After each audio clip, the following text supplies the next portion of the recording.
दक्ष police news, पहिले खाकी मग बाकी। इगतपुरी तालुक्यातील जिंदाल पॉलिफिल्म्स कंपनी दोन वेगळ्या घटनेत चोरी करणाऱ्या 3 आरोपींच्या घोटी पोलिसांनी मुसक्या आवळल्या। त्यांच्यावर गुन्हा दाखल करण्यात आलाय। याबाबत अधिक माहिती अशी की दिनांक 25 मे रोजी 42,000 रुपये किमतीचे केबल, 23,000 रुपये किमतीची केबल अशी एकूण 65,000 रुपये किमतीचे केबल चोरीस गेली होती। या प्रकरणी कंपनीच्या मॅनेजरने घोटी पोलीस ठाण्यात तक्रार दाखल केली होती। या प्रकरणात पोलिसांनी सतीश विनोद सोनी व भूपेंद्र प्रमोद गिरी दोघे राहणार मध्य प्रदेश यांना अटक केली।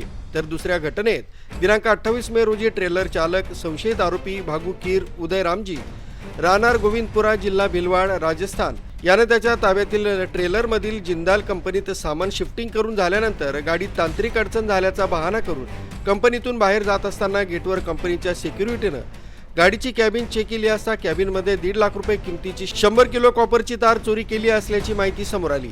या प्रकरणात पोलीस निरीक्षक विजय शिंदे यांच्या मार्गदर्शनाखाली पोलीस उपनिरीक्षक प्रतीक भिंगारदे, पोलीस हवालदार प्रकाश कासार, परीक्षित इंगळे, बाळासाहेब आहेर, दीपक सांगळे, संतोष नागरे, लक्ष्मण धकाते, प्रभू ठोंबरे यांनी तपास करून या 3 आरोपींना अटक केली आहे। न्यूज ब्युरो, दक्ष पोलीस न्यूज, घोटी।